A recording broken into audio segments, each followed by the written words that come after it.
The Bible in the year is September the 17th. Old Testament reading from the English Standard Version is Ecclesiastes chapters 1, 2, and 3. The New Testament reading for today is 2 Corinthians chapter 9. Ecclesiastes chapter 1. The words of the preacher, the son of David, king in Jerusalem.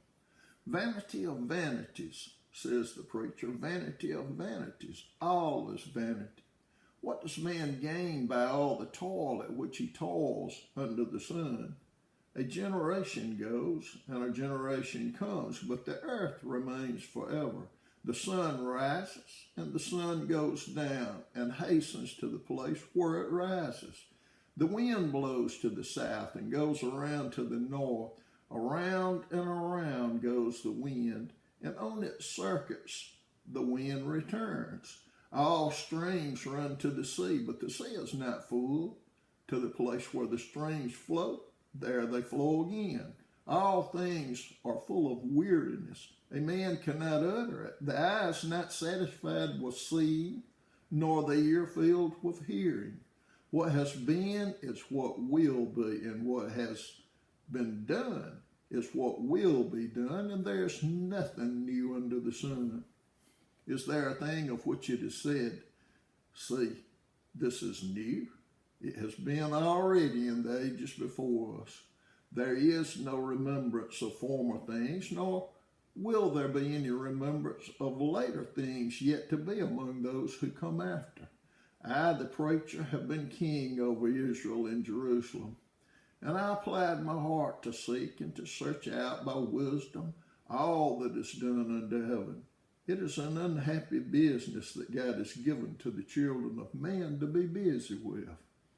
I have seen everything that is done under the sun, and behold, all is vanity and a striving after wind. What is crooked cannot be made straight, and what is lacking cannot be counted. I said in my heart, I have acquired great wisdom, surpassing all who were over Jerusalem before me, and my heart has had great experience of wisdom and knowledge. And I applied my heart to know wisdom and to know madness and folly. I perceive that this also is but a striving after wind. For in much wisdom is much vexation, and he who increases knowledge increases sorrow. Ecclesiastes chapter 2. I said in my heart, come now, I will test you with pleasure. Enjoy yourself. But behold, this also was vanity. I said of laughter, it is mad, and of pleasure, what use is it? I searched with my heart how to cheer my body with wine. My heart still guided me with wisdom and how to lay hold on folly, till I might see what was good for the children of men to do under the heaven during the few days of their life. I made great works. I built houses and planted vineyards for myself. I made myself gardens and parks and planted in them all kinds of fruit trees. I made myself pools from which to water the forest of growing trees. I bought male and female slaves and had slaves who were born in my house. I had also great possessions of herds and flocks, more than any who had been before me in Jerusalem. I also gathered for myself silver and gold and the treasure of kings and provinces. I got singers, both men and women, and many concubines, the delight of the sons of man. So I became great and surpassed all who were before me in Jerusalem. Also, my wisdom remained with me, and whatever my eyes desired, I did not keep from them. I kept my heart from no pleasure, for my heart found pleasure in all my toil, and this was my reward for all my toil. Then I considered all that my hands had done and the toil I had expended in doing it. And behold, all was vanity and a striving after wind, and there was nothing to be gained under the sun. So I turned to consider wisdom, and madness and folly. For what can the man do who comes after the king? Only what has already been done. Then I saw that there is more gain in wisdom than in folly, as there is more gain in light than in darkness.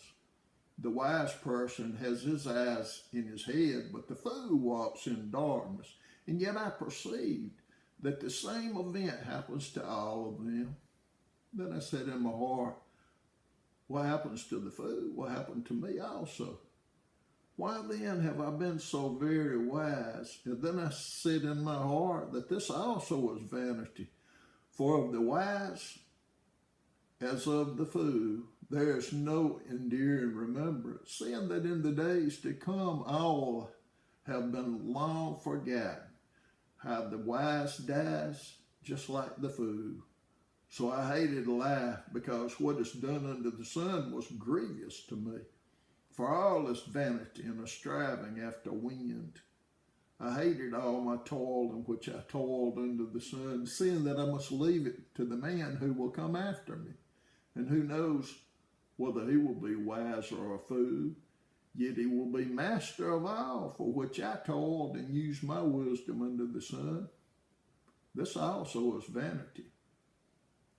So I turned about and gave my heart up to despair over all the toil of my labors under the sun, because sometimes a person who has toiled with wisdom and knowledge and skill must leave everything to be enjoyed by someone who did not toil for it. This also is vanity and a great evil. What has a man from all the toil and striving of heart with which he toils beneath the sun? For all his days are full of sorrow, and his work is a vexation. Even in the night his heart does not rest. This also is vanity. There's nothing better for a person than that he should eat and drink and find enjoyment in his toil. This also I saw is from the hand of God.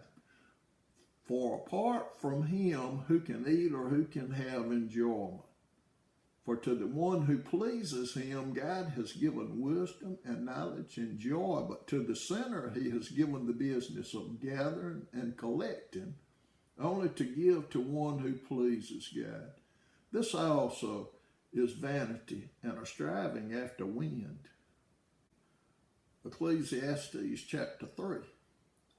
For everything there is a season and a time for every matter under heaven, a time to be born and a time to die, a time to plant and a time to pluck up what is planted, a time to kill and a time to heal, a time to break down and a time to build up, a time to weep and a time to laugh, a time to mourn and a time to dance, a time to cast away stones and a time to gather stones together, a time to embrace and a time to refrain from embracing, a time to seek and a time to lose, a time to keep and a time to cast away, a time to tear and a time to sow, and a time to keep silence and a time to speak, a time to love and a time to hate, a time for war and a time for peace. What gain has the worker from his toil? I have seen the business that God has given to the children of man to be busy with. He has made everything beautiful in its time. He has put eternity into man's heart, yet so that he cannot find out what God has done from the beginning to the end. I perceive that there is nothing better for them than to be joyful and to do good as long as they live, also that everyone should eat and drink and take pleasure in all his toil. This is God's gift to man. I perceive that whatever God does endures forever. Nothing can be added to it, nor anything taken from it. God has done it so that people fear before him. That which is already has been, that which is to be, already has been, and God seeks what has been driven away. Moreover, I saw under the sun that in the place of justice, even there was wickedness, and in the place of righteousness, even there was wickedness. I said in my heart, God will judge the righteous and the wicked, for there is a time for every matter and for every work.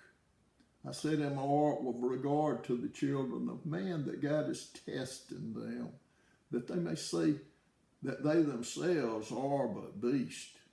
For what happens to the children of man and what happens to the beast is the same. As one dies, so dies the other. They all have the same breath, and man has no advantage over the beast, for all is vanity. All go to one place, all are from the dust, and to dust all return. Who knows whether the spirit of man goes upward and the spirit of the beast goes downward into the earth? So I saw that there is nothing better than that a man should rejoice in his work, for that is his light. Who can bring him to see what will be after him? 2 Corinthians chapter 9. Now it is superfluous for me to write to you about the ministry for the saints, for I know your readiness, of which I boast about you to the people of Macedonia, saying that Achaia has been ready since last year, and your zeal has stirred up most of them. But I am sending the brothers, so that our boasting about you may not prove empty in this matter, so that you may be ready, as I said you would be. Otherwise, if some Macedonians come with me and find that you are not ready, we would be humiliated, to say nothing of you, for being so confident. So I thought it necessary to urge the brothers to go on ahead to you and arrange in advance for the gift you have promised, so that it may be ready as a willing gift, not as an exaction. The point is this: whoever sows sparingly will also reap sparingly, and whoever sows bountifully will also reap bountifully. Each one must give as he has decided in his heart, not reluctantly or under compulsion, for God loves a cheerful giver, and God is able to make all grace abound to you, so that having all sufficiency in all things at all times, you may abound in every good work, as it is written. He has distributed freely, he has given to the poor, his righteousness endures forever. He who supplies seeds to the sower and bread for food will supply and multiply your seed for sowing and increase the harvest of your righteousness. You will be enriched in every way to be generous in every way, which through us will produce thanksgiving to God. For the ministry of this service is not only supplying the needs of the saints, but is also overflowing in many thanksgivings to God. By their approval of this service, they will glorify God because of your submission that comes from your confession of the gospel of Christ and the generosity of your contribution for them and for all others, while they long for you and pray for you because of the surpassing grace of God upon you. Thanks be to God for his inexpressible gift.